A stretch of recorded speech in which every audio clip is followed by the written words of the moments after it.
Hi friends, स्वागत है आपका मेरे चैनल पर। आज हम शुरू कर रहे हैं सुरेंद्र मोहन पाठक द्वारा लिखा गया सुनील सीरीज का मज़ेदार उपन्यास विष कन्या का part 4। Please like share subscribe my channel.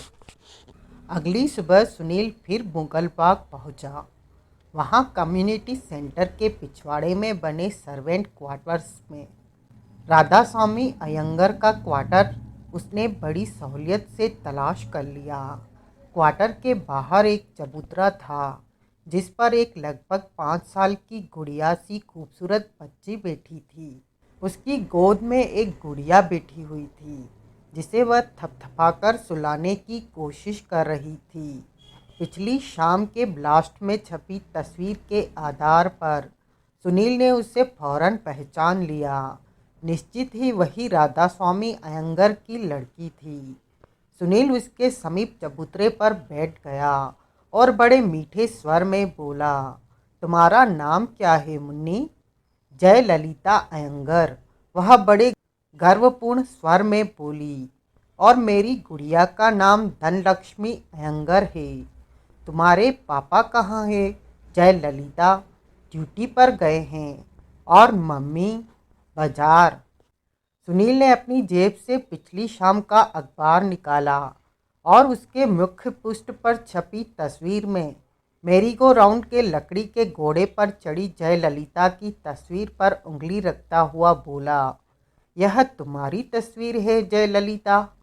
हाँ, वह तस्वीर देखकर हैरानी भरे स्वर में बोली, और ये आंसू वाले जोकर अंकल हैं और ये गूंगी आंटी हैं। हाँ, कुल कितने जोकर थे वहाँ? उर्दू उर्दू बुरू। जयललिता उंगलियों पर गिनती हुई बोली, बुरू? ये बुरू क्या? तीन तीन जोकर थे वहाँ। एक थे आंसू वाले जोकर अंकल, एक वो जोकर जिसने रेल चलाई थी, और एक वो जो हवा में नोट उछाल रहा था। तुम्हें अच्छी तरह याद है बेटा कि इन 3 जनों के अलावा वहाँ कोई चौथा जोकर नहीं था। हाँ जयललिता, तुम्हें मालूम है कल वहाँ गोली चली थी? गोली? वह उलझनपूर्ण स्वर में बोली। सुनील ने अपने एक हाथ की उंगलियों को पिस्तौल जैसा आकार दिया और बोला, ठाए ठाए। हाँ, फौरन उसके स्वर में से उलझन का भाव दूर हो गया। ठाए ठाए खराब जोकर ने की थी। उसी से रिंग मास्टर लेट गए और बच्चे वाली आंटी लेट गई थी। फिर आंटी का बेबी बड़ी जोर से रोने लगा था। तुमने ठाए ठाए अपनी आंखों से देखी थी? हाँ, वह अपनी बड़ी बड़ी आंखें फैलाकर बोली। तब मैं झूले के थोड़े बाहर बैठी हुई थी। मैंने सब देखा था। ठाए ठाए किसने की थी जयललिता? खराब जोकर ने। खराब जोकर कौन? वो जो हवा में नोट उछाल रहा था। नोट ऐसे नहीं उछालते ना अंकल, नोट तो संभाल कर रखते हैं ना। हाँ बेटा, जोकर तो सब एक जैसे थे। फिर तुम्हें यह कैसे मालूम कि गोली चलाने वाला जोकर कौन सा था? मुझे मालूम है, वह फिर गर्वपूर्ण स्वर में बोली। लेकिन कैसे मालूम है? क्योंकि गूंगी आंटी वाला जोकर तो रोता था, लेकिन जिसने गोली चलाई थी उस जोकर की शक्ल रोती हुई नहीं थी। हाँ, गोली खराब जोकर ने चलाई थी। मैंने उसे बैंक की मोटर से उतरकर भागते भी देखा था। मैंने देखा था कि ठाए ठाए उसी ने की थी। जयललिता, ये जो बातें तुमने मुझे बताई है तुम भूल तो नहीं जाओगी? नहीं, जैसे तुमने ये बातें मुझे सुनाई है वैसे ही ये तुम्हें पुलिस को भी सुनानी होगी। पुलिस? ना बाबा, मुझे डर लगता है। पुलिस के पास डंडा होता है। पुलिस गंदे बच्चों की पिटाई करती है। लेकिन तुम तो अच्छी बच्ची हो।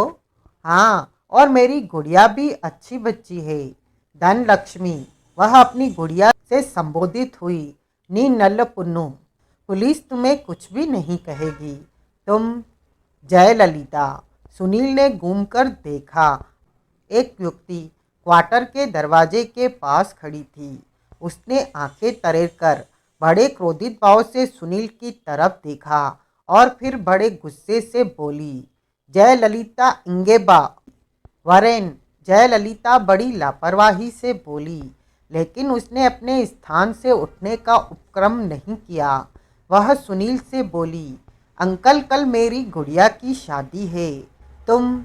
तभी वह युवती पांव पटकती हुई वहां पहुंची और जयललिता की बाह पकड़कर उसे लगभग घसीटती हुई वहां से ले चली। बहन जी, सुनील बोला, जरा सुनिए तो। युवती ने बिना रुके गर्दन घुमाई और फिर जल्दी जल्दी तमिल में कुछ कहने लगी। सुनील बोचक्का सा उसका मुंह देखने लगा। फिर युवती ने क्वार्टर का दरवाजा खोला और जयललिता समेत भीतर दाखिल होकर भड़ाक से दरवाजा बंद कर लिया। सुनील चबूतरे पर से उठकर खड़ा हुआ। उसने असहाय भाव से कंधे झटकाए और शॉपिंग सेंटर की ओर बढ़ा। उसकी सूचना के अनुसार शॉपिंग सेंटर वाले ब्लॉक के सिरे पर ही लोहानी नामक उस डॉक्टर का क्लिनिक था। डॉक्टर आहूजा के कहने पर, जिसके पास से मोहर सिंह स्टोमेक पंप लेने गया था, वहां पहुंचने पर सुनील को मालूम हुआ कि डॉक्टर लोहानी उपलब्ध नहीं था, लेकिन उसके स्थान पर उसका सहकारी डॉक्टर देशमुख मौजूद था। पूछने पर मालूम हुआ कि पिछले रोज भी डॉक्टर लोहानी वहां नहीं था और स्वयं डॉक्टर देशमुख भी उस वक्त विजिट पर गया हुआ था जब बैंक की बख्तरबंद गाड़ी का ड्राइवर वहां स्टोमेक पंप लेने पहुंचा था। पंप उसे किसने दिया था? सुनील ने पूछा। हमारे कंपाउंडर ने, डॉक्टर देशमुख बोला। वह पंप आपको मालूम है? आपके यहाँ से लाने के लिए ड्राइवर को किसी डॉक्टर आहूजा ने भेजा था? मालूम है, कंपाउंडर ने बताया था। आप डॉक्टर आहूजा को जानते हैं? मैं नहीं जानता। और आपका कंपाउंडर या डॉक्टर लोहानी? कंपाउंडर नहीं जानता। डॉक्टर लोहानी जानते होते तो मैं भी जानता होता। यानी कि यहाँ कोई भी डॉक्टर आहूजा को नहीं जानता? जी हाँ। फिर भी आपके कंपाउंडर ने आहूजा के भेजे आदमी को स्टोमेक पंप दे दिया। वह पंप कोई ऐसी कीमती चीज़ नहीं थी जिसे कोई हमारे वहाँ से धोखे से हत्या कर उसका कोई बहुत बड़ा फायदा उठा लेता। ऊपर से पंप मांगने वाला आदमी कोई मामूली आदमी नहीं था। वह बैंक के सिक्योरिटी स्टाफ की पूरी वर्दी पहने था। और फिर यह मत भूलिए कि वह एक आदमी की ज़िंदगी का सवाल था। उस वक्त हम अपना फर्ज पहचानते या पंप की कीमत का नुकसान हो जाने के बारे में सोचते। आप ठीक कह रहे हैं।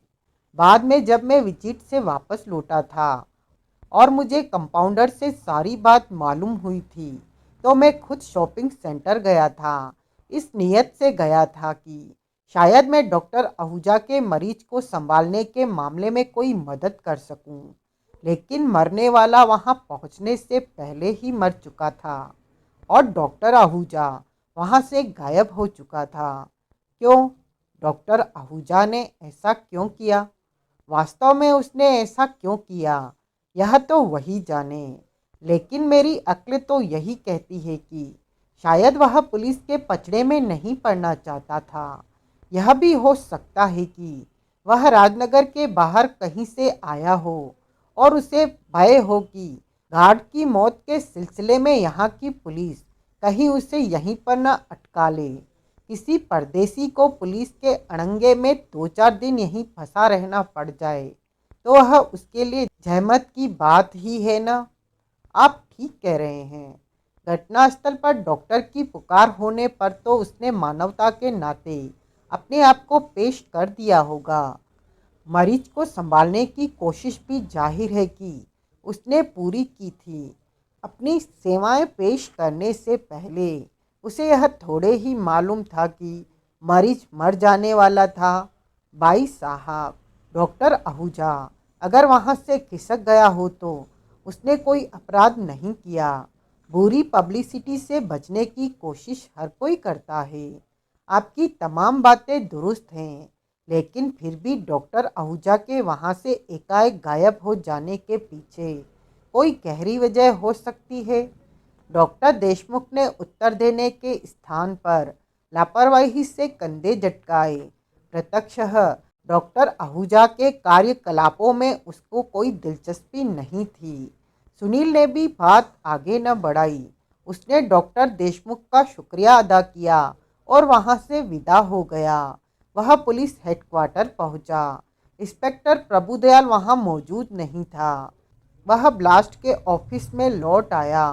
शाम तक वह ऑफिस में ही मौजूद रहा और डकैती के केस की किसी नई प्रगति की खबर की प्रतीक्षा करता रहा, लेकिन कुछ न हुआ। शाम को उसने ब्लास्ट की नई एम्बेसडर फिर से हथिया ली और उस पर सवार होकर जेरी के लिए रवाना हो गया।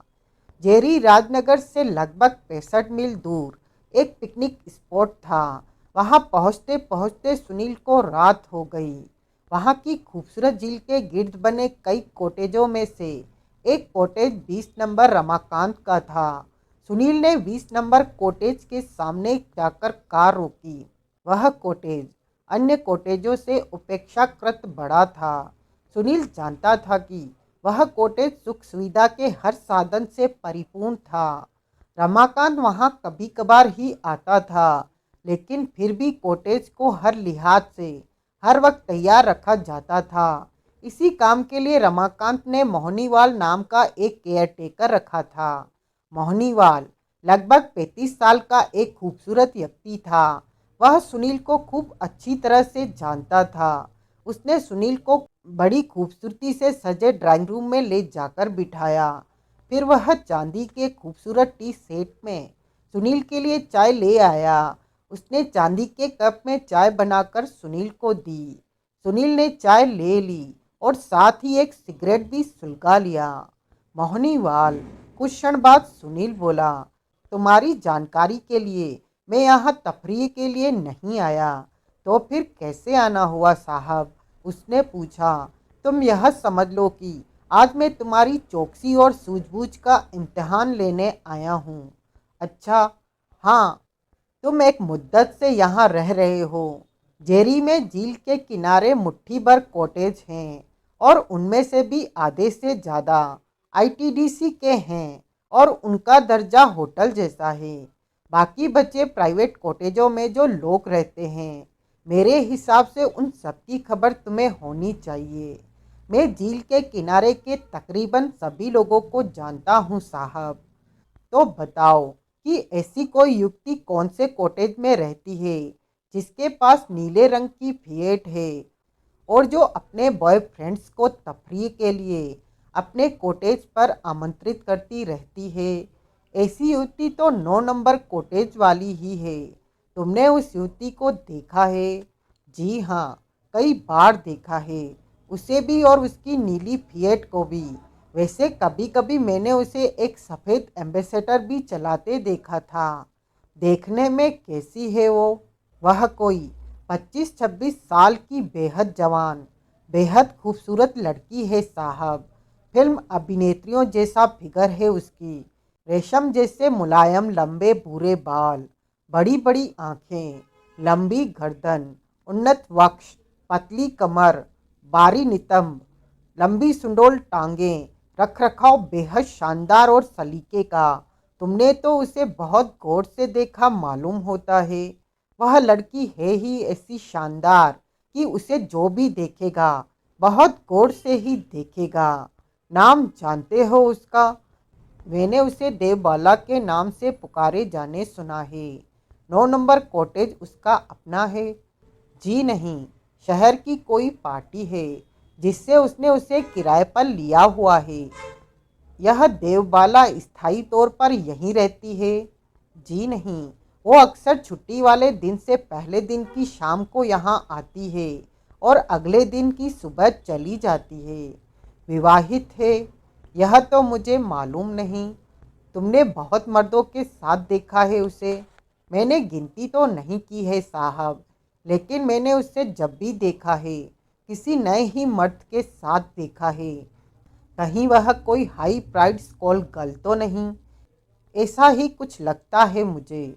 आज इतवार है, यानी कि छुट्टी का दिन। क्या आज वह अपने कॉटेज में होगी? मैंने आज देखा तो नहीं उसे, लेकिन उम्मीद तो यही है कि होगी। जरा चलकर दिखाओ तो यह 9 नंबर कॉटेज कहाँ है। मोहनीवाल फौरन उसके साथ हो लिया। पेड़ों के झुरमुट के बीच में से गुजरती सड़क पर पैदल चलते वे आगे बढ़े। आसमान में चांद न होने की वजह से वातावरण में अंधेरा छाया हुआ था। किसी किसी कॉटेज की खिड़कियों से बाहर फूटती रोशनी ही वहां प्रकाश का इकलौता साधन था। झील को छूकर जाते खुशगवार ठंडी हवा के झोंके सुनील के चेहरे से टकरा रहे थे और उसे बड़ी सुखद अनुभूति हो रही थी। एक कॉटेज के सामने पहुंचकर मोहनीवाल ठिठका। यह 9 नंबर कॉटेज है, वह धीरे से बोला। खिड़कियों से रोशनी दिखाई दे रही है, लगता है वो भीतर है। सुनील ने देखा, वह एक छोटा सा अधिकतर लकड़ी का बना कॉटेज था। उसके कंपाउंड में एक नीली फिएट खड़ी थी जिसका नंबर RJS 9146 सुनील ने नोट कर दिया। दोनों चुपचाप कंपाउंड में दाखिल हुए। कॉटेज की खिड़कियों पर पर्दे पड़े हुए थे जिनकी वजह से भीतर नहीं झांका जा सकता था। सुनील एक खिड़की के समीप पहुंचा और कान लगाकर सुनने लगा। भीतर संगीत बज रहा था और उसकी आवाज में रची बसी एक स्त्री और एक पुरुष की बातें करने की और अट्ठास करने की आवाज आ रही थी। जरूर भीतर तरुण नागिया मौजूद था जो अपनी ऊंचे दर्जे की गर्लफ्रेंड के साथ वहां तफरीह के लिए आया हुआ था। सुनील ने कान लगाकर सुनने की खूब कोशिश की, लेकिन उसे वार्तालाप की आवाज ही सुनाई दी। वह यह न समझ सका कि कहा क्या जा रहा था। सुनील ने दरवाजे पर दस्तक देने के लिए हाथ बढ़ाया, लेकिन फिर ठिठक गया। अगर भीतर तरुण नागिया न हुआ तो नीली फिएट की ही वजह से वह भीतर मौजूद स्त्री को तरुण नागिया की गर्लफ्रेंड समझ रहा था, जबकि नीली फिएट राजनगर में हजारों हो सकती थी। संभव था कि भीतर मौजूद स्त्री तरुण नागिया को जानती तक न हो, लेकिन इतनी दूर आने के बाद वह बिना कुछ जाने समझे तो वह लौट जाने वाला नहीं था। फिर कुछ सोचकर वह दरवाजे के पास से हटा और मोहनीवाल के पास पहुंचा। तुम पिछवाड़े चले जाओ, वह धीरे से बोला। अगर तुम्हें उधर से कोई चुपचाप खिसकता दिखाई दे तो आवाज दे देना, मैं उसे पकड़ूं नहीं। नहीं, मैं तुम्हें किसी झमेले में नहीं फंसाना चाहता। वह आदमी तुम पर वार कर सकता है, फिर मैं भी तो उस पर वार कर सकता हूँ सुनील साहब, वह बड़ी दिलेरी से बोला। तुम वही करो जो मैंने कहा है।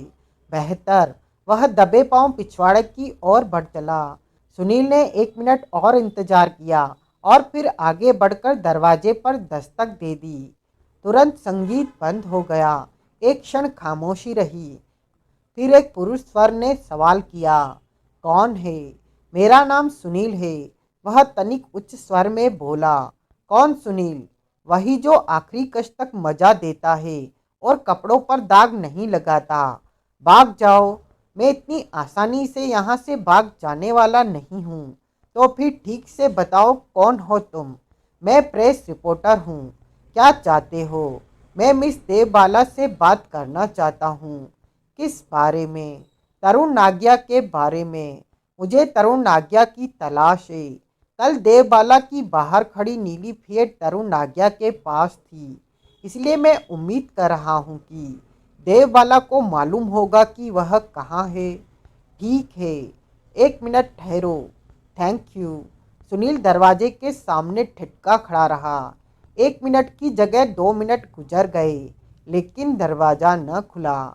सुनील ने झुंझलाकर दोबारा दस्तक देने के लिए हाथ उठाया ही था कि एकाएक दरवाजा खुला और उसको पहले वाला ही पुरुष स्वर फिर सुनाई दिया। तशरीफ लाइए सुनील साहब। सुनील ने आगे कदम बढ़ाया। बाहर के अंधेरे की आधी उसकी आंखें भीतर की तेज रोशनी में चौंधिया गई। उसे अपने सामने एकदम से रोशनी की चमक के अलावा कुछ दिखाई न दिया, लेकिन दरवाजा खुलने के फौरन बाद से ही इंटीमेंट की तीखी गंध उसके नथुनों से टकराने लगी थी। चौखट लांघते ही उसने अपने आप को एक ड्राइंग रूम में पाया। मैं वह बोला, आप लोगों को यूं डिस्टर्ब करने के लिए माफ़ी चाहता हूँ। लेकिन वह बोलता बोलता रुक गया। उसने महसूस किया कि कमरे में वह अकेला था। उसके सामने एक दीवार पर एक साड़ी, एक ब्लाउज और उन दोनों के ऊपर एक अंगिया पड़ी थी। दीवार के समीप के मेज पर विस्की की खुली बोतल, काजू की एक प्लेट, सोडा, साइफन और विस्की के 2 गिलास पड़े थे। एस्ट्रे में एक जलता सिगरेट रखा हुआ दिखाई दे रहा था। हेलो। सुनील एक कदम और आगे बढ़ा और पिछवाड़े के एक बंद दरवाजे की ओर देखता हुआ बोला, कहाँ हो बंदा नवाज। तभी एकाएक क्लिक की आवाज़ के साथ कमरे की रोशनी गुल हो गई। सुनील को अपनी दाईं ओर से किसी की वहां मौजूदगी की आहट मिली। अंधकार में वह अंदाजन आहट की दिशा में घूमा, लेकिन तभी एकाएक किसी बारी चीज का प्रहार उसकी खोपड़ी पर पड़ा। किसी बारी चीज का प्रहार उसकी खोपड़ी पर पड़ा। उसके सारे शरीर में पीड़ा की लहर दौड़ गई। उसकी आंखों के सामने सितारे नाचने लगे और घुटने मुड़ने लगे। उसने पुकार कर मोहनीवाल को आवाज़ देनी चाहिए, लेकिन उसकी जबान न चल पाई। वह त्योराकर आगे को गिरा तो उसके सामने को फैले हुए हाथ किसी मानव शरीर से टकराए। किसी रेशम जैसी मुलायम चीज से उसकी उंगलियां छुई और एक क्षण के लिए उसके गिर्द कस गई। अपनी उस खस्ता हालत में भी सुनील यह महसूस किए बिना न रह सका था कि उसका हाथ एक भरपूर जवान स्त्री के पत्थर से कठोर पुष्ट उन्नत वक्ष पर पड़ा था। स्त्री खिलखिलाकर हंसी।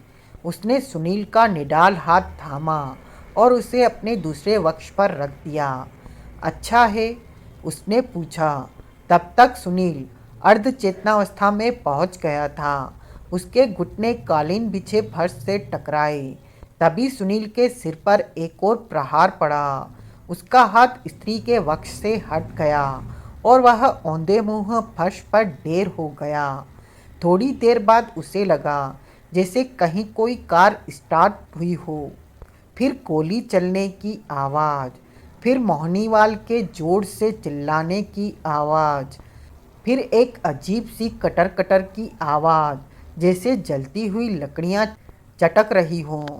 सुनील सब आवाज़ सुन रहा था, लेकिन वह उठकर अपने पैरों पर खड़े हो जाने में स्वयं को सर्वथा असमर्थ पा रहा था।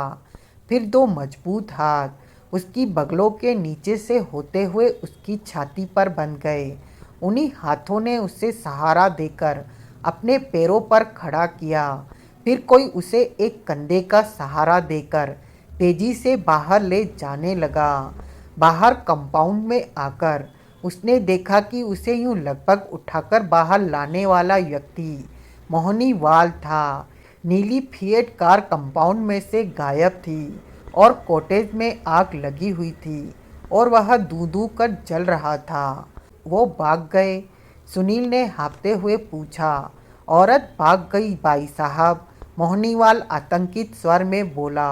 आदमी तो उधर कंपाउंड में मरा पड़ा है। कैसे मर गया वो? उस औरत ने उसे शूट कर दिया था। क्या? मैं सच कह रहा हूँ। मैंने अपनी आंखों से औरत को आदमी पर गोली चलाते देखा था। तुम तो पिछवाड़े में थे। जी हाँ, लेकिन भीतर की रोशनी एकाएक गुल हो गई तो मुझे शक होने लगा कि आप जरूर किसी गड़बड़ में फंस गए थे। मैं फौरन सामने की तरफ भागा था। मेरे सामने एक औरत और एक आदमी कॉटेज से निकले थे और नीली फिएट की ओर बढ़ने लगे थे। मेरे देखते ही देखते औरत कार में बैठी थी और जब आदमी दूसरी ओर का दरवाज़ा खोलकर भीतर बैठने लगा था तो उसने उसे शूट कर दिया था। वह वहीं कार के पास ज़मीन पर ढेर हो गया था। फिर मेरे भागते कदमों की आहट पाकर औरत ने मुझ पर भी गोली चला दी थी। मैं बाल बाल बचा भाई साहब। फिर मेरी आगे बढ़ने की हिम्मत नहीं हुई। नतीजा यह हुआ कि मेरे देखते ही देखते फिएट यहाँ से भाग निकली। फिर एकाएक इमारत के अंदर से आग की लपटें निकलने लगी। मुझे आप कहीं दिखाई नहीं दिए तो मैंने सोचा कहीं आप अंदर न हो। मैं अंदर घूमा तो मैंने ड्राइंग रूम में आपको फर्श पर औंधे मुंह पड़ा पाया। आगे आपको मालूम ही है कॉटेज को आग कैसे लग गई। अपने आप तो नहीं लगी, जाहिर है कि लगाई गई है। तभी एक जोर की आवाज़ के साथ कॉटेज की छत ढह गई। अगर मैं अभी भी भीतर होता, सुनील के शरीर ने झुरझुरी ली, तो मेरा पुलंदा बंद गया होता। मोहनीवाल खामोश रहा। लाश कहाँ पड़ी है? सुनील ने पूछा। मोहनीवाल उसे लाश के पास ले आया। सुनील ने फेडरिको से तरुण नागिया का होलिया जो सुना था, उसके आधार पर उसे वह उसी की लाश लगी। उसकी छाती में 3 गोलियां लगी थी और वह कब का मर चुका था। तुमने औरत की शक्ल देखी थी? सुनील ने मोहनीवाल से पूछा। एक झलकी मिली तो थी मुझे उसकी सूरत की, मोहनीवाल बोला। सुनील साहब, वो वही युवती थी जिसका मैंने आपसे जिक्र किया था, देवबाला। जी हाँ, वह तो बड़ी खतरनाक औरत हुई जो यूं चुटकियों में अपने साथी का खून कर गई और कॉटेज में आग लगा गई। भीतर मुझे भुनने के लिए छोड़कर आओ चलें। मोहनीवाल सुनील के साथ हो लिया। आगजनी और कत्ल की उस घटना की वजह से स्थानीय पुलिस के फेर में सुनील ऐसा फंसा कि अगले दिन शाम तक उसकी खलासी न हो सकी। बाद में इस बात की तस्दीक हो गई कि मरने वाला तरुण नागिया ही था। उसके यह बताने पर कि मरने वाला और मारने वाला कॉटेज की वह दुर्दशा बनाने वाले और सुनील पर आक्रमण के लिए जिम्मेदार उन लोगों का संबंध शनिवार को राजनगर में पड़ी डकैती से भी हो सकता है, तो उसे और भी सख्ती से आगाह कर दिया कि जब तक उसे इजाज़त न दी जाए वह जेरी के बाहर जाने की कोशिश न करे। और फिर सारी स्थिति की सूचना फौरन राजनगर पुलिस को भिजवाई गई। अगली सुबह इंस्पेक्टर प्रभुदयाल जेरी पहुंचा। उसने वहां आकर सारी बात सुनी तो वह सुनील पर बहुत खपा हुआ। अजीब आदमी हो तुम, वह बोला। जब तुम्हें मालूम था कि इस देवबाला नाम की स्त्री का डकैती में या डकैतों से कोई संबंध था, तो तुम पुलिस के पास क्यों नहीं आए? अकेले यहाँ क्यों चले आए? अरे मेरे बाप, सुनील जल्लाकर बोला। यहाँ आने से पहले मुझे नहीं मालूम था। मैं इतनी मामूली सूत्र के सहारे यहाँ पहुँचा था कि अगर मैं बात तुम्हें बताता तो तुम मेरा मजाक उड़ा देते। लेकिन तुम्हें इस तरुण नागिया के बारे में तो हमें बताना चाहिए था। मैंने सोचा था कि तुम्हें मालूम होगा। आखिर उसके बारे में मुझे किससे मालूम हुआ था? फेडरिको से। फेडरिको तुम्हारी हिरासत में है और तुम लगातार उससे जवाब तलब भी कर रहे हो। मुझे क्या सपना आना था कि तरुण नागिया के बारे में उसने तुम्हें कुछ भी नहीं बताया था। तरुण नागिया के बारे में उसने हमें सिर्फ यह बताया था कि वह उसके एक कर्मचारी का नाम था। और क्या यह नहीं बताया था कि पेड्रो ने उसे डकैतों में से एक की सूरत में पहचाना था? यह नहीं कहा था कि उसने कि जिस जोकर ने पेड्रो को शूट किया था वह नागिया था और यह बात पेड्रो फेडरिको को बताकर मरा था? नॉनसेंस। खुद फेडरिको के कथानुसार पेड्रो ने केवल इतना कहा था कि वह कोई छोकरा था। इससे यह कैसे साबित हो गया कि वह छोकरा तरुण नागिया था? लेकिन फेडरिको कहता है कि वह तरुण नागिया को ही छोकरा कहकर पुकारता था। फेडरिको ही तो कहता है। वह फंस जो गया है, अपनी खाल बचाने के लिए वह कुछ भी कह सकता है। मुझे तो इस बात पर विश्वास नहीं कि पेड्रो ने मरने से पहले कुछ कहा भी हो। प्रभु, यह तुम्हारी हठ धर्मी है। तुम क्योंकि एक बार फेडरिको को अपने मन में अपराधी मान चुके हो, इसलिए तुम्हें उसकी हर बात झूठ लगती है। नॉनसेंस। मगर तरुण नागिया का इन सारी बातों से कोई रिश्ता नहीं है, तो फिर एकाएक उसका कत्ल क्यों हो गया और डकैती वाले दिन से वह गायब क्यों हो गया था? तुमने खुद ही बताया है कि उसके हत्थे कोई रईस गर्लफ्रेंड चढ़ गई थी और वह उसके साथ मौज मार रहा था। वह मौज यहीं हो रही थी। उसने और उसकी गर्लफ्रेंड ने ही वहाँ मेरी हत्या करने की कोशिश की थी और कॉटेज को आग लगाई थी। अगर इन लोगों के मन पर किसी अपराध का बोझ नहीं था तो उन्होंने ऐसा क्यों किया? और लड़की ने तरुण नागिया का कत्ल क्यों किया? कत्ल की कोई और भी वजह हो सकती है। जरूरी नहीं कि उसका डकैती से रिश्ता हो। उन दोनों में कोई आपसी मतभेद भी हो सकता है, जिसकी वजह से नौबत कत्ल तक पहुंच गई हो सकती है। तो फिर उन्होंने मेरा कत्ल करने की कोशिश क्यों की? उन्होंने सिर्फ तुम पर आक्रमण किया था, वह भी इसलिए क्योंकि तुमने उनकी तन्हाई में खलल डाला था। मेरी निगाह में ज़रूरी नहीं कि वहाँ जो कुछ हुआ है उसका डकैती से कोई रिश्ता हो।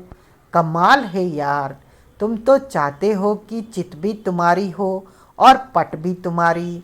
अभी तो तुम इस बात के लिए मुझ पर खफा हो रहे थे कि देवबाला नाम की स्त्री के पीछे मैं अकेले क्यों चला आया, मैंने तुम्हें खबर क्यों नहीं दी थी। और अभी तुम कह रहे हो कि यहाँ जो कुछ हुआ उसका डकैती से कोई रिश्ता होना ज़रूरी नहीं, उसकी कोई अहमियत नहीं है।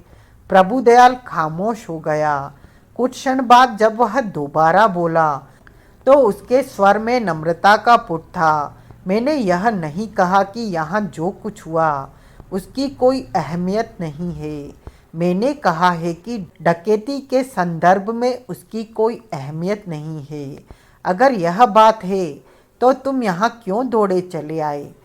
यह फैसला तो तुम राजनगर बैठे भी कर सकते थे कि यहाँ की घटना का डकैती से कोई रिश्ता नहीं था। तुम तो मुझे उलझा रहे हो। मैं कहाँ उलझा रहा हूँ, तुम खुद उलझ रहे हो। देखो, जिन बातों की वजह से तुम फेडरिको को निर्दोष मान रहे हो वे सब लिफाफेबाजी वाली बातें हैं। वे सब एक बेहद चालाक मुजरिम के खुराफाती दिमाग की उपज है। लेकिन उसके खिलाफ जो बातें हैं वे बहुत तगड़ी है, बहुत वजनी है। तुम्हारी राजनगर से गैर हाजिरी के दौरान हमें एक दो बातें और भी मालूम हुई है जो हमारी इस धारणा की पुष्टि करती है कि फेडरिको ही असली अपराधी है। और क्या मालूम हुआ है तुम्हें? एक तो यही मालूम हुआ है कि फेडरिको पैसे से बहुत तंग था और पिछले दिनों वह हर वक्त इसी उधेड़बुन में रहता था कि कैसे कहीं से कोई मोटा माल उसके हाथ लगे। बहुत जल्द उसके सिर पर एक ऐसी जिम्मेदारी आने वाली है जिसकी वजह से उसकी माली हालत सुधरनी जरूरी थी। कैसी जिम्मेदारी? उसकी बीबी गर्भवती है। उसके पेट में 2 माह का गर्भ है रिपोर्टर साहब। मुफलिसी के आलम में सिर पर खड़ी औलाद की जिम्मेदारी ने फेडरिको के हाथ पांव फुला दिए हो तो यह कोई नई बात नहीं है। मोटे माल की फिराक में तो वह था ही। उस बात ने उसे फौरन कुछ कर डालने के लिए मजबूर कर दिया। जो आदमी एक बार पैसे का सुख देख चुका हो उसके लिए अभाव की ज़िंदगी गुजारना और भी मुश्किल होता है।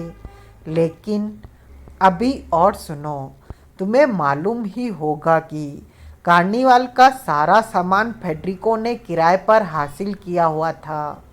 उसकी गिरफ्तारी के बाद कार्निवाल तो चलने वाला था नहीं, इसलिए उस सामान के मालिकों ने सब कुछ उखाड़ना आरंभ कर दिया था। रिपोर्टर साहब, जिस मेरीगो राउंड के सामने पेड्रो की लाश के पास फेडरिको बैठा पाया गया था उसके एक लकड़ी के घोड़े के खोखले पेट में से 100 रुपये की 10 गड्डियाँ बरामद हुई है। बैंक की उस सांध्वी कैशियर से हमें डकैती में लूटे 100 के नोटों की लिस्ट हासिल हुई है और उस लिस्ट के मुताबिक खोखले घोड़े में से बरामद हुए नोट डकैती के ही माल का हिस्सा साबित हुए हैं। जरूर यह भी फेडरिको को फंसाने की डकैतों की एक चाल है। तुम्हारी अक्ल खराब हो गई है। लगता है उन मियाँ बीबी ने तुम पर कोई जादू कर दिया है जिसकी वजह से उनके खिलाफ जाती हर बात तुम्हें किसी की चाल मालूम होती है। प्रभु, सुनील गंभीर स्वर में बोला, मैं तुम्हें एक ऐसी बात बता सकता हूँ जो निर्विवाद रूप से फेडरिको को बेगुनाह साबित कर सकती है। ऐसी कौन सी बात है? सुनील ने उसे शनिवार के ब्लास्ट के इवनिंग एडिशन में छपी तस्वीर दिखाई और बोला, इसमें मेरीगो राउंड के लकड़ी के घोड़े पर चढ़ी घाघरे चोली वाली इस बच्ची को देखो। देख रहा हूँ। इसका नाम जयललिता अयंगर है। यह बैंक के चपरासी राधास्वामी अयंगर की लड़की है। तुम मानते हो कि इतनी छोटी बच्ची कोई बात घड़कर नहीं कह सकती, वह झूठ नहीं बोल सकती। तुम आगे बढ़ो। इस लड़की ने साफ साफ डकैती का सारा नज़ारा देखा था।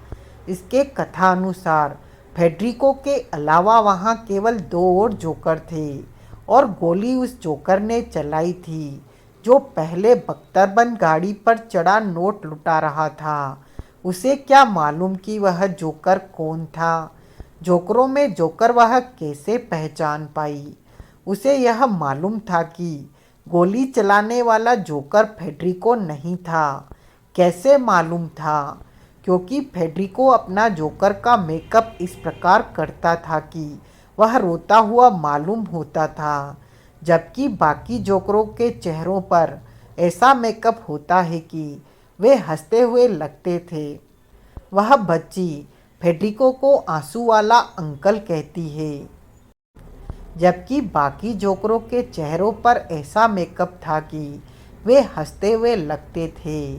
वह बच्ची फेडरिको को आंसू वाला अंकल कहती थी और उसके इस विशिष्ट मेकअप को अच्छी तरह पहचानती थी। इंस्पेक्टर साहब, फेडरिको को फंसाने के सिलसिले में डकैत यहीं चूक गए थे।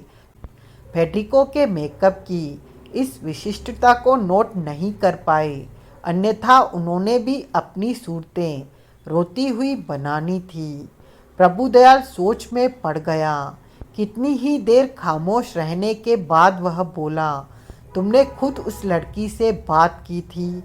हाँ, सुनील बोला, मैं तो उसे फौरन तुम्हारे पास लाना चाहता था, लेकिन उसकी माँ ने ऐसी नौबत ही नहीं आने दी। लड़की का पता बोलो। सुनील ने उसे पता बता दिया और इत्तेफाक से नीली फिएट का नंबर भी मैंने देखा था। वह बोला, तुम चाहो तो बड़ी आसानी से यह मालूम कर सकते हो कि वास्तव में वह कार किसकी है। फिर कार के माध्यम से हो सकता है कि कुछ नए तथ्य सामने आए। कार का नंबर बोलो, RJS 9146। और मेरे ख्याल से तुम्हें देवबाला नामक उस रहस्यमय युक्ति की तलाश करने की भी पूरी कोशिश करनी चाहिए। रिपोर्टर साहब, प्रभुदयाल झुंझलाकर बोला, मुझे मेरा धंधा सिखाने की कोशिश मत करो। सॉरी। देखो, तुम मुझे सिर्फ एक बात समझा दो तो मैं मान जाऊंगा कि फेडरिको और उसकी बीबी बेगुनाह है। कौन सी बात? उमेश सक्सेना के पेट में जहर कैसे पहुंचा? अगर उसे मारिया ने जहर नहीं दिया था तो किसने दिया था? कैसे दिया था? यही तो समझ में नहीं आ रहा। सुनील असहाय भाव से बोला, हालात तो यही बताते हैं कि मारिया के अलावा उसे कोई जहर दे ही नहीं सकता था। There you are. लेकिन मुझे उस इंजेक्शन पर बहुत शक है जो आहूजा नाम के उस डॉक्टर ने उमेश को दिया था। यह शक तो तुम अपने दिमाग से निकाल दो। पोस्टमार्टम की रिपोर्ट में यह निश्चित रूप से सिद्ध हो चुका है कि उसे इंजेक्शन से जहर नहीं दिया गया। जहर उसकी आंतों से बरामद हुआ था, जहाँ की वह इंजेक्शन द्वारा नहीं पहुँच सकता। डॉक्टर आहूजा का कुछ पता लगा? अभी नहीं, लेकिन तलाश जारी है। कोई और बात जो पुलिस को मालूम हुई हो? प्रभुदयाल आदतन एक बार हिचकिचाया और फिर बोला, उमेश सक्सेना के बारे में पूछताछ करने पर हमें मालूम हुआ है कि वह लड़का औरतों का बहुत रसिया था। अभी तक ऐसी 5 लड़कियों की तो हमें खबर लग चुकी है जो कि उसकी गर्लफ्रेंड थी। और कोई बड़ी बात नहीं कि ऐसी ही कई वो लड़कियां हो जिनकी अभी हमें खबर नहीं लगी।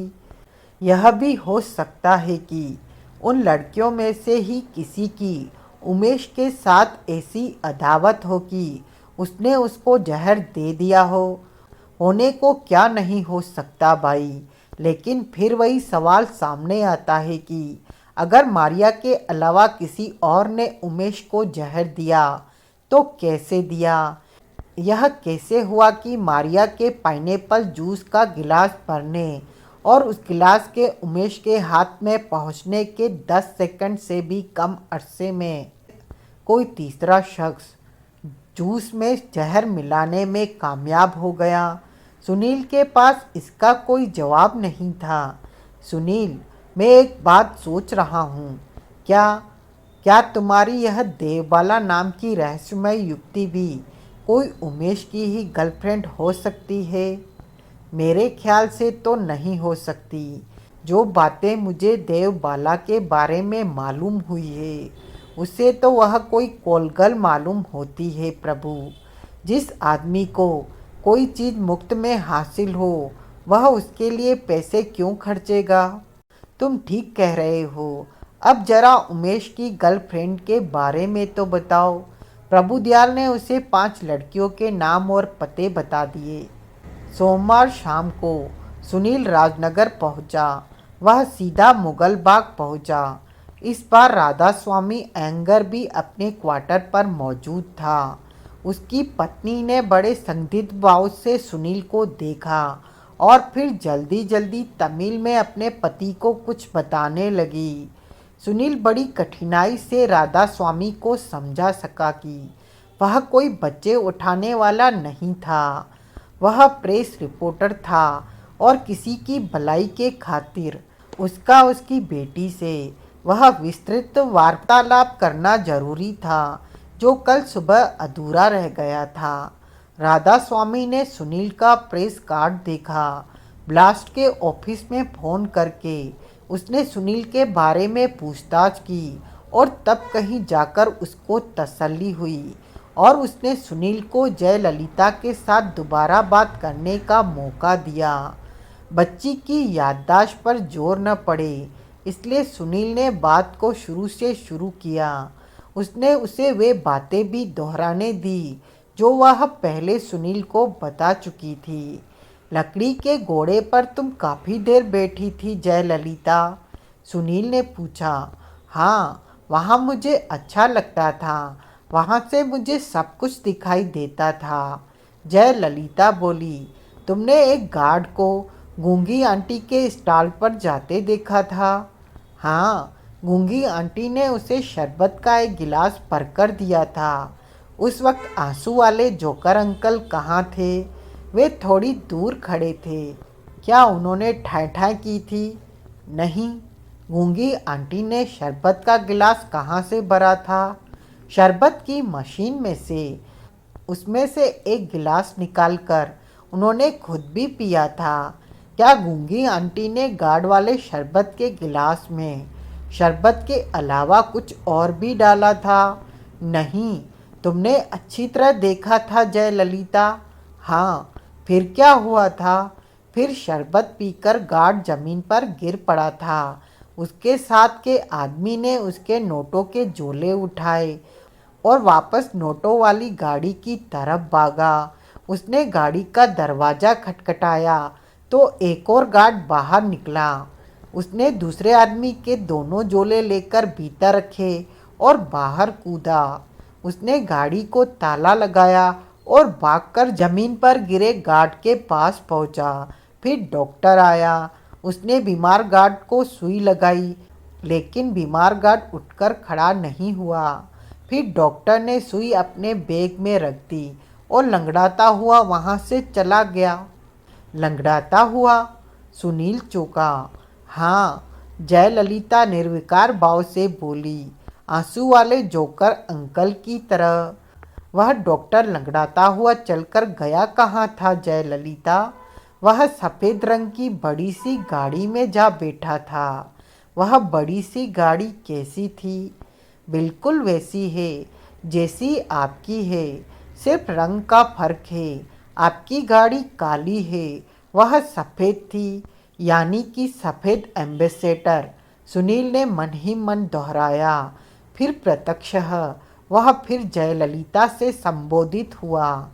क्या उस सफ़ेद गाड़ी में कोई और भी था जयललिता? हाँ, जयललिता बोली। कार में एक बहुत सुंदर आंटी पहले से ही बैठी थी। कार में बैठी आंटी तुम्हें साफ दिखाई दी थी? जब डॉक्टर अंकल कार के पास पहुंचा था तो वह एक बार बाहर निकली थी, तभी मैंने उसे ठीक से देखा था। दिखने में कैसी थी वो? बहुत सुंदर, लंबे बालों वाली, सिनेमा की फोटोओं जैसी। उसने बड़ी अच्छी और बड़े बड़े फूलों वाली साड़ी पहनी हुई थी। तुम उस आंटी को दोबारा देखो तो पहचान लोगी। हाँ, और उस लंगड़ा कर चलने वाले डॉक्टर को, उसे भी पहचान लूँगी। तुमने आंसू वाले जोकर अंकल के हाथ में कोई कैनवस का झोला देखा था? नहीं। वह नोटों वाली गाड़ी के पास गया था? नहीं। वहाँ तो सिर्फ वही खराब जोकर गया था जो नोट हवा में फेंक रहा था। तुमने उसके हाथ में कोई कैनवस का झोला देखा था? नहीं, कैनवस का झोला किसी जोकर के हाथ में नहीं था। सुनील बहुत हैरान हुआ। 16 लाख के नोट कोई जेबों में भरकर तो ले जा नहीं सकता था। अगर नोटों के झोले किसी के भी हाथ में नहीं थे तो लूट का माल गाड़ी में से ले जाया कैसे गया? उमेश को जहर किसने दिया? किस तरह दिया? अब यह एक नया सवाल मुंह बाए उसके सामने खड़ा था। और वह सफ़ेद एम्बेसडर वाली युवती देवबाला हो सकती थी। मोहनीवाल ने उसके अधिकार में एक सफ़ेद एम्बेसडर होने का भी जिक्र किया था। अगर वह युवती देवबाला थी और डॉक्टर आहूजा उसकी कार में बैठकर वहां से गया था, तो उन दोनों का ही डकैती से गहरा संबंध हो सकता था। फिर सुनील ने एंगर पति पत्नी और पुत्री का धन्यवाद किया और वहां से विदा हो गया। वह एक बार फिर डॉक्टर लोहानी के क्लिनिक में पहुंचा। इस बार डॉक्टर लोहानी अपने क्लिनिक में मौजूद था। वह लगभग 60 साल का, एकदम सफ़ेद बालों वाला बड़ा कृशकाय वृद्ध था और उस वक्त वह मरीजों में इतना व्यस्त था कि लगभग आधे घंटे तक वह सुनील से बात करने की फुर्सत न निकाल सका। अंत में उसने सुनील को अपने कंसल्टेशन रूम की तन्हाई में बुलाया। सुनील ने उसे अपना परिचय दिया। बरखुरदार, डॉक्टर लोहानी बोला, अगर तुम भी उस डॉक्टर आहूजा के बारे में ही पूछताछ करना चाहते हो तो तुम अपना और मेरा दोनों का वक्त खराब कर रहे हो। मैंने पुलिस को भी यही कहा था और तुम्हें भी यही कह रहा हूँ कि मैं किसी डॉक्टर आहूजा को नहीं जानता। डॉक्टर साहब, सुनील बड़े विनम्र स्वर में बोला, हो सकता है आप उसे डॉक्टर आहूजा के नाम से नहीं बल्कि किसी और नाम से जानते हो सकता है। लेकिन अब ऐसे मुझे कैसे मालूम हो कि मेरी वाकफियत में कौन से डॉक्टर ने अपना नाम डॉक्टर आहूजा बताया था? मुझे अभी अभी एक ऐसी बात मालूम हुई है डॉक्टर साहब, जो आपकी याददाश्त को तरोताज़ा करने में आपकी मदद कर सकती है। कौन सी बात? वह कथित डॉक्टर आहूजा लंगड़ा कर चलता था। लंगड़ा कर चलता था? डॉक्टर लोहानी फौरन चौंका। जी हाँ, पुलिस ने तो इस बात का जिक्र नहीं किया था। पुलिस को अभी यह बात मालूम नहीं, लेकिन तुम्हें मालूम है? जी हाँ। लोहानी ने नए सिरे से सुनील का निरीक्षण किया और फिर एकाएक बदले स्वर में बोला, क्या नाम बताया था तुमने अपना? सुनील, सुनील कुमार चक्रवर्ती। तुम लास्ट वाले सुनील हो? जी हाँ, मैंने आते ही अर्ज किया था, तब मैंने ध्यान नहीं दिया था। लेकिन बरखुरदार, तुम्हारे कारनामे में बड़े चाव से पढ़ता हूँ। मैं तो तुम्हारा फैन हूँ। मेरी खुशकिस्मती, तुम्हारी नहीं मेरी। मैं तो बहुत इच्छुक था तुमसे मिलने को। डॉक्टर लोहानी ने नए सिरे से सुनील से हाथ मिलाया। फिर वह कुछ क्षण विचारपूर्वक मुद्रा बनाए खामोश बैठा रहा। देखो बरखुरदार, अंत में वह बोला, मेरे जहन में एक आदमी की तस्वीर उभर तो रही है, लेकिन अगर वह कथित डॉक्टर आहूजा न हुआ तो मुझे डर है कि वह खामखा किसी जहमत में न फंस जाए। आप यह बात मुझे बता रहे हैं? सुनील बोला, पुलिस को नहीं, मैं ऐसी नौबत नहीं आने दूंगा। मैं आपसे वायदा करता हूँ। रजनीकांत नाम का एक डॉक्टर काफ़ी देर पहले मेरे क्लिनिक में काम करता था। अगर तुम उसकी लंगड़ी टांग का जिक्र न करते तो मुझे उसका ख्याल कभी न आता।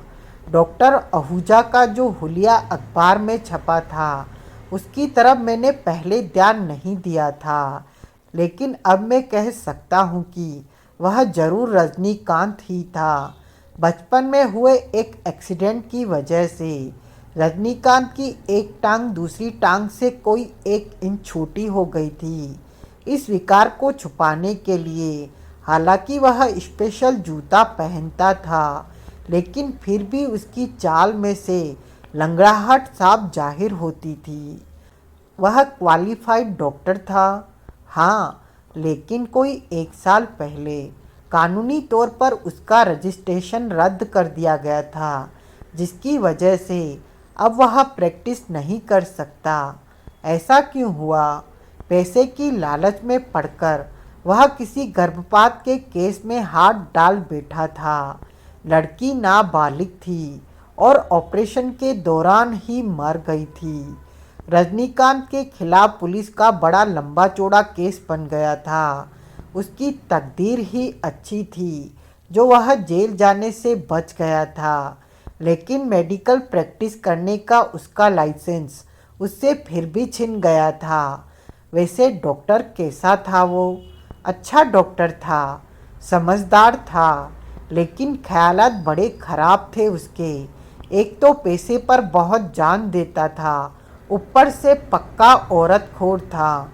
मुझे उसकी कुछ ऐसी शिकायतें भी मिली थी कि क्लिनिक में दवा लेने कोई नौजवान लड़की जाती तो उसका मुआयना करने के बहाने उसके साथ सेक्सुअल छेड़खानी करने लगता था।